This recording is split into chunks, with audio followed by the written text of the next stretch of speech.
Xin chào mọi người, chào mọi người đến với Patrick Official. Dành cho những ai lần đầu xem thì kênh mình sẽ chia sẻ về những góc nhìn và chuyện bên lề về bất động sản. Thì trong tập ngày hôm nay mình sẽ cùng mọi người review dự án The Global City của Masterlight Homes, được cho là khu downtown thứ hai của thành phố Hồ Chí Minh. Video này là tập cuối của Global City rồi.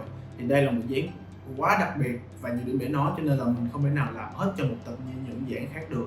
Cho nên là mọi người hãy cố gắng quay lại 2 tập của 2 tuần trước để xem, rồi mới quay lại tập này coi để có những cái trải nghiệm về dự án tốt nhất nha. Cho ai lười xem thì tóm tắt là tập 1 mình làm về cái độ tiềm năng khủng khiếp của một downtown, và tập 2 là chứng minh Global City có thể trở thành một downtown như vậy. Ok, let's go!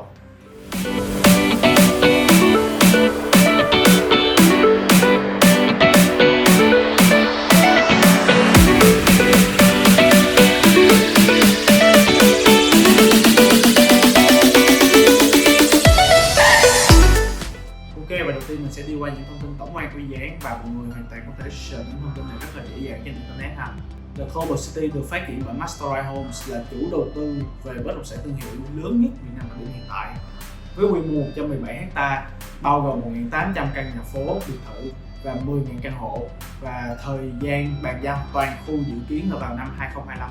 Ok, và phần tiếp theo mình sẽ nói lý do vì sao Global City cực kỳ đáng đầu tư. Và điểm thứ nhất là vị trí. Nói về những khu đô thị thì hiện tại khu Đông có Sala ở Thủ Thiêm và Vạn Phúc City ở Hiệp Bình Phước, và ở khu Nam thì mình có Phú Mỹ Hưng, và như mọi người thấy thì trung tâm cũng đã hết quỹ đất để làm một khu đô thị mới. Mà tính ra thì Vạn Phúc City sẽ không mang quá nhiều yếu tố quốc tế. Phú Mỹ Hưng và Sala thì chủ yếu là phục vụ mục đích ở, và đa số châu Á là nhiều, cho nên Global City được đặt ở khu Đông và trên trục cao tốc thành phố Hồ Chí Minh Long Thành Dầu Giây rất hợp lý. Mọi người cũng có thể thấy là các chủ đầu tư cũng đang nắm bắt thế mạnh của sân bay Long Thành, dự kiến hoàn thành vào 2025 để đón 25 triệu lượt khách mỗi năm, và 25 triệu người này khi vào thành phố sẽ đi qua đường cao tốc và đi qua Global City. Và hạ tầng của Global City toàn là những đường huyết mạch ở cả khu Đông, như là mọi người thấy Đỗ Xuân Hợp này, cao tốc thành phố Hồ Chí Minh Long Thành Dầu Giây kết nối tới đường Mai Chí Thọ, và sau này sẽ có cái đường Liên Phường sau khi hoàn thành sẽ đi ngang qua dự án và tới ngay ngã ba Cát Lái, là ngay chỗ mà dãy The Vista Capital Land á. Nên đây có thể nói là một vị trí duy nhất có mang tính chiến lược quốc tế và đủ lớn để làm một khu downtown. Tới giờ nói đến đầu tư bất động sản thì mọi người thường nghĩ là bất động sản sẽ tăng giá nhờ vào yếu tố vị trí và cơ sở hạ tầng. Vậy tại sao phải là cơ sở hạ tầng thì nó mới tăng? Có phải là đường xá xây ra để con người mình sử dụng đi lại, tiếp cận và sử dụng cái bất động sản đó không? Cho nên nó đúng hơn, bất động sản tăng giá nhanh hay không sẽ dựa trên lưu lượng người đi qua và sử dụng nó. Vậy bây giờ mình sẽ chứng minh được Global City sẽ có traffic khủng nhất trong tương lai nhé. Mọi người có đồng ý là những bất động sản có nhiều traffic nhất thường là những bất động sản có yếu tố thương mại không? Ví dụ lượng người qua lại đường San Francisco chắc chắn sẽ cao hơn là đường Hoa Mai hay là Hoa Đào, hay một trung tâm có khối đế là trung tâm thương mại như Estella Heights, thì sẽ có nhiều người tới Estella Place hơn là so với những chung cư cùng khu vực mà khối đế của nó chỉ có shop house thôi. Và thông thường những bất động sản có yếu tố thương mại cao sẽ tăng giá tốt hơn so với những bất động sản khác, đơn giản vì nhiều người sử dụng nó hơn thôi. Ok, và trước khi mình đi tiếp thì mọi người đồng ý về độ tăng giá của yếu tố thương mại rồi nha. Mình hỏi mọi người một câu hỏi nha. Bình thường mọi người lên quận 1 làm gì ạ? Có phải là để đi chơi vì ở đó trung tâm có nhiều hoạt động như là xem phim, ăn uống, shopping, bar bub không? Ví dụ cuối tuần mọi người lên quận 1 ăn chơi với bạn bè đi, thì trước đó có phải là mọi người phải tạo group bàn nhau là ăn gì, ăn ở đâu, rồi ăn xong thì muốn đi shopping thì phải dắt xe 5 phút chạy qua Nguyễn Trãi shopping, rồi hứng lên cái đi tăng 2 là phải kiếm đi bar ở đâu, rồi dắt xe chạy qua 10 phút ở đó nữa. Có ai đã bị trường hợp này chưa? Đó là bởi vì Việt Nam mình chưa có một khu thương mại có tất cả những hoạt động đó gom về chung một khu vực, mà mọi người chỉ cần gửi xe rồi thoải mái chơi bời, bởi vì khu đó có tất cả luôn. Vậy hiện tại khu thương mại lớn nhất hiện tại ở Hồ Chí Minh có thể đáp ứng nhu cầu trên là ở đâu?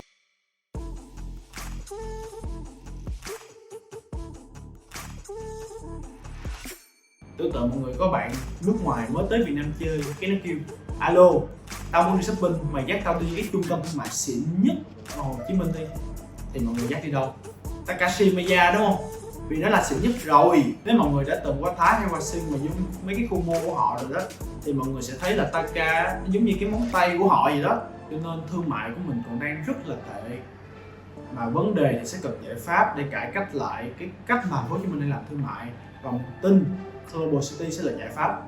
Thông thường các downtown khác trên thế giới như là New York, Marina Bay Sands hay là Palm Jumeirah đều có một trung tâm thương mại biểu tượng, và sau đó nó lan xuống những con đường thương mại.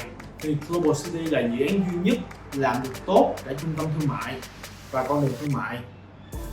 Mọi người hình dung giống như là có 10 con đường San Francisco với một cái Taka ở chung một chỗ vậy á. Đợt mình có tư vấn một chị khách, xong chị hỏi lại mình là tự như em nói Francisco hay là Taka có traffic lớn, nhưng mà nó đã hiện hữu hết rồi, còn Global City chưa hiện hữu thì chắc gì để kéo những brand lớn về được. Thì đây là một câu hỏi thực sự là rất là hay luôn nha mọi người. Thì để mình giải thích về brand và cách mà brand sẽ mang traffic về cho Global City sau này. Mọi người có biết Bắc Sơn với lại Vincom Gò Vấp không? Trước đây hai chỗ này siêu vắng luôn, nhưng mà sau khi Uniqlo về Bắc Sơn và Hadila về Vincom Gò Vấp thì hai khu này hồi sinh luôn. Lý do một brand có thể cứu cả nguyên cái mall là do nhờ vào sức mạnh branding của họ để đem những người trung thành với nhãn hàng này về. Cho nên câu hỏi của khách mình có thể nói là rất là hiểu về brand luôn, và chỉ làm bên marketing. Vậy để trả lời được Global City có kéo brand về được không, thì đầu tiên mình phải biết những tiêu chí của một khu thương mại mà brand lựa chọn. Sẽ có hai tiêu chí quan trọng nhất. Thứ nhất là brand nào cũng muốn cơ hội kiếm tiền bền vững và lâu dài ở một quốc gia, cho nên là họ sẽ chọn đơn vị nào có tiềm lực tài chính mạnh và mối quan hệ với chính trị tốt như là Vin để giúp họ đạt được điều đó. Thứ hai là về vision, tầm nhìn. Họ sẽ kiếm những đơn vị nào có tầm nhìn lớn giống như họ để giúp họ bán hàng tốt nhất. Global City đạt được hai tiêu chí luôn. Mastercard Homes là bạn thân với Techcombank, mà Techcombank là ngân hàng tư nhân nhiều tiền nhất Việt Nam, được JP Morgan công bố báo cáo tài chính luôn nha mọi người, không phải đơn giản đâu. Và vision của Mastercard Homes là những dự án của họ phải góp phần phát triển cho xã hội. Đó là lý do vì sao họ không quy hoạch Global City là thành những biệt thự để ở như những các khu đô thị khác, mà họ phải mời Foster Partner về để làm một khu downtown cho người Việt mình. Thì như mọi người mới coi về Foster Partner ở tập 2 rồi, để mà mời họ về thì không đơn giản một tí nào cả, mà mình nói dài để mọi người hiểu tận gốc rễ về thôi. Chứ bình thường brand mà họ tìm mặt bằng là sẽ research rồi làm ra một cái list giá thuê và chọn cái giá tốt nhất, đúng không? Nhưng mà cho đến khi mình nói ê có Foster Partner ở khu downtown mới nè, thì họ kiểu dạ ok thuê luôn, bởi vì Foster Partner làm quá nhiều thứ ghê gớm trên thế giới rồi. Foster Partner thì hơi khó cho mọi người hình dung nè. Mọi người tưởng tượng nếu như Apple là một công ty kiến trúc và họ làm ra một khu Global City thì mọi người có nhảy vô đớp miếng bánh đó liền không? Thì cái mindset của nhãn hàng đối với Foster Partner cũng giống vậy đó.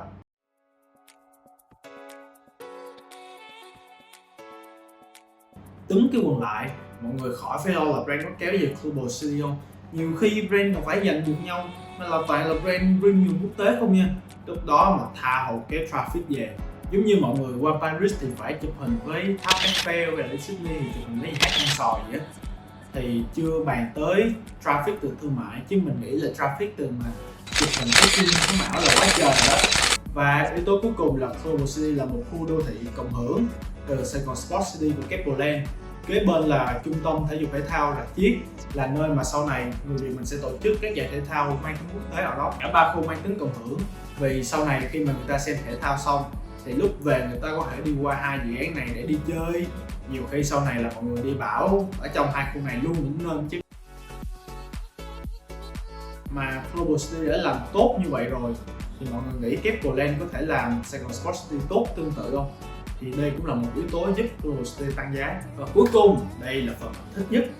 Dạo gần đây mình hay nghe mọi người nói hay là đọc trên những cái cộng đồng bất động sản, ui Global City 400 triệu mét vuông, ngáo giá cao quá. Giá bán của Global City hiện đang cực tranh cãi và phần lớn đang nghĩ giá này quá mắc. Đó là do họ và kể cả sale chưa hiểu được toàn bộ giá trị của dự án để phải truyền tải cho khách hàng nắm bắt cơ hội mua một lần thứ hai. Đầu tiên, để so sánh một thứ gì đó thì nó phải cùng tính chất. Vậy Global City là downtown thứ hai thì phải đem so sánh với downtown cũ quận 1. Mọi người có biết giá hiện tại của Nguyễn Huệ và Đồng Khởi là bao nhiêu không?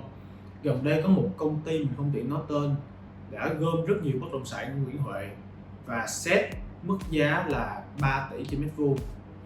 Đây là một mức giá mới của đường Nguyễn Huệ, cho nên là sau này người khác bán ra cũng khoảng 3,4 đến 3,5 tỷ trên mét vuông. Còn đường Đồng Khởi hiện tại giá khoảng hơn 2 tỷ trên mét vuông. Tính ra Global City chỉ thu mỗi vị trí mà lại âm đức về quy hoạch mà lại rẻ hơn gấp 7,5 lần. Tiếp theo mình so thử với những khu đô thị khác xem sao. Sa La hiện tại đã có một căn shop house mặt tiền Nguyễn Cơ Thạch, diện tích 170 m², giá đang chào là 110 tỷ, tính ra đơn giá là khoảng 650 triệu trên mét vuông. Phú Mỹ Hưng thì không có bán shop house nhưng mà biệt thự thì đang khoảng 320 triệu trên mét vuông trở lên. Còn Vạn Phúc City thì shop house trung bình khoảng 300 triệu trên mét vuông. Nếu mọi người có coi những video trước thì có thể thấy Global City đang xịn hơn những dự án này về mọi mặt luôn. Vậy mà mức giá còn rẻ hơn nữa chứ. Cuối cùng là so với đất xung quanh Global City. Đây là yếu tố mà khách hàng so sánh nhiều và cầm lên giá của dự án. Em, chị thấy đất nền kế bên dễ có 200 triệu mét vuông à? Rẻ quá. Chị ơi, chị phải hiểu là đất phân lô có thể bán hết 100%. Như một miếng đất có tổng diện tích là 1.000 m² và phân ra 10 lô, mỗi lô 100 m² thì 10 lô đó có thể được bán hết luôn. Còn về dự án như Global City thì thông thường mật độ xây dựng chỉ được khoảng 50%. Ai mà giải pháp lý khủng lắm thì khoảng 60%, còn phần còn lại thì phải để làm tiện ích cho người dân. Global City giá 400 triệu trên mét vuông. Giả sử nếu mà họ làm phân lô để bán hết 100% đi thì có phải là khoảng 200 triệu trên mét vuông không? Đó là mình chưa tính tiền họ làm đường xá, tiện ích, bản xanh, sông suối, thương hiệu chủ đầu tư. Mọi người có biết là một dự án khoảng 9 hectare mà mời Marriott về, mở mắt ra chưa hết đã mất 1 triệu đô Mỹ rồi. Mà Global City tính tận 117 hectare, không có rẻ đâu mọi người ơi. Đó, sau khi phân tích cả ba xong thì mới thấy Global City đang set một mức giá rất là rẻ, mua bây giờ là bao lời luôn. Vậy mà có nhiều người chưa tìm hiểu đã chê chủ đầu tư ngáo giá. Đổi chủ đầu tư mọi người ơi. Tăng tới mức nào thì thật sự mình cũng không biết được cụ thể, nhưng mình tự tin là sau khi bàn giao toàn khu thì mức giá phải ít nhất là 1 tỷ trên mét vuông và tăng rất mạnh, rất nhanh trong quá trình vận hành. Ok, video cũng đã dài rồi, mình sẽ tổng kết lại bằng một câu hỏi. Nếu có cơ hội sở hữu bất động sản quận 1 giá từ 5 đến 10 năm trước thì anh chị có nắm lấy cơ hội không? Không phủ nhận đây là một game đầu tư không dành cho số đông, bởi vì không phải ai cũng hiểu được giá trị của dự án và đặc biệt là không đủ vốn. Nhưng nếu ai đủ điều kiện để chơi thì mức độ tăng giá phải tính là gấp mấy lần chứ không phải là tăng bao nhiêu % như bình thường.